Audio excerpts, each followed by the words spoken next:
This segment brought to you by Hope Cancer Care of Nevada, offering state-of-the-art cancer treatment in Pahrump. A little hope goes a long way.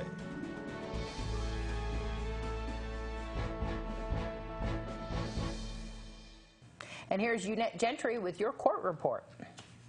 In this week's court report, Crystal Hearn is currently in custody $30,640 cash or bond after being arrested on April 24, 2018 and formally charged with 2 counts of conspiracy to suborn perjury, 2 counts of attempt to suborn perjury, preventing or dissuading a victim, person acting on behalf of a victim or witness from reporting a crime, commencing prosecution or causing arrest, conspiracy to intimidate a witness or victim from reporting a crime, and abuse, neglect, or endangerment of a child.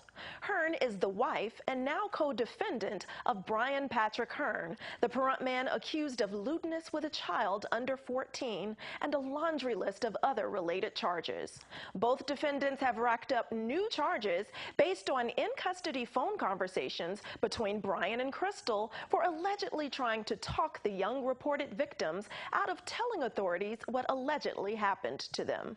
During Crystal Hearn's pretrial hearing in Justice Court, Crystal's public defender, attorney Nathan Gent, briefed the record. At this time, the defense is rejecting the state's offer to Crystal. Attorney Gent further motioned for the June 7th preliminary hearing to be moved to June 6th, as that's his normal day in Justice Court for Department A. The prosecuting attorney objected, as the state's subpoenas have already been sent out for June 7th. Attorney Gent understood. The court confirmed the June 7th preliminary hearing for Crystal, then that defendant was remanded to the custody of the Nye County Sheriff's Office.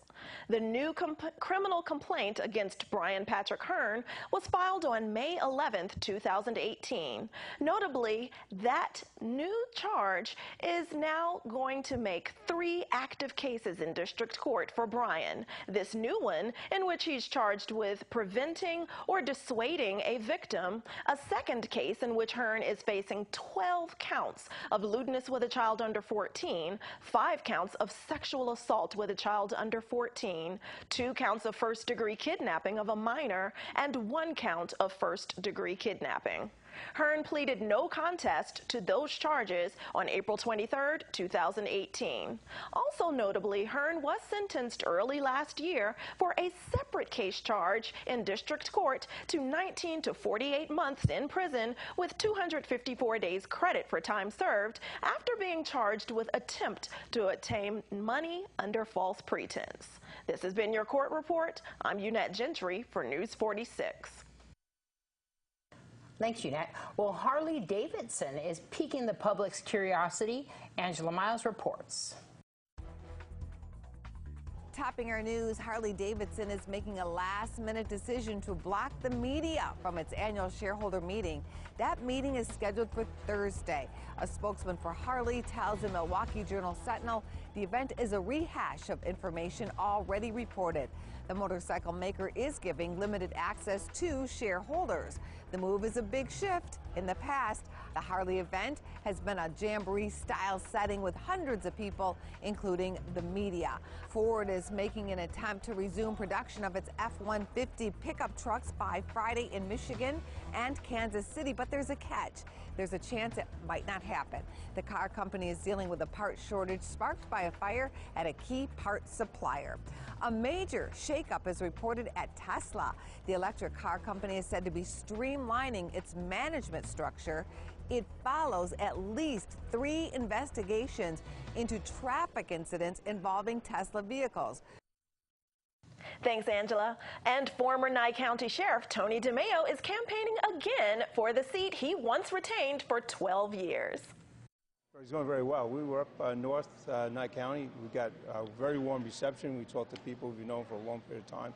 They're glad I'm running again. We talked to people in Pahrump Valley. They're glad I'm running again. We talked to people in Beatty and Amagosa. They're through. I'm running again. You spoke to me before. You weren't interested in running, but you were kind of urged to run? Actually, I was hoping that the sheriff would do a good job on behalf of the people. I know there's other candidates in the running, these citizens wanted me to run because they don't know these candidates. They don't want surprises. They got surprised with Sharon Worley. They thought that she would do a better job taking care of the citizens in that county. She hasn't. The other candidates, I have to say, speak why they should be running for sheriff, but the people that I spoke to had 12 years me as sheriff in that county. They know I care about the community. They know I care about the citizens. They know I care about their needs. They know I will fight for them. And how many times I've been in front of commissioners and sometimes even battled at the DA's office, even in front of a judge when the judge told me not to arrest a felon. I stood up to the court and said, I'm going to do my job. The same thing with the federal government. My job is to protect the citizens of Knight County, and my job is to administrate this office on their behalf. I ran against Wade Leske on 3 things: the high turnover rate, the crime increase, and the fact that there was no goals and objectives for the sheriff's office to address these things. When I left office, we had one of the lowest turnover rates in the state of Nevada. The deputies were happy. They weren't leaving. I was actually operating the sheriff's office during the crisis of recession. I had my budget slashed. I didn't have administrators. Basically, they took away my command staff because they retired. In spite of that, we still had deputies in schools. We had rural deputies in rural areas. We still had the Totem Park Detention Center open, and we still were reducing crime and making a great forward movement for the citizens of Knight County. She hasn't really addressed the needs of the citizens, and that's why I got the phone calls to run for office. And we waited on that. We were hoping that there would be something that there'd be a candidate out there that would probably be able to challenge her. But the citizens told me that we don't want no more surprises. We know you, and we want you to come back as sheriff of Knight County. How can people find out more about your campaign? Well, we have a website, Tony4sheriff.com. I'm on Facebook. I'm easy to reach. My phone number is 775-253-0704.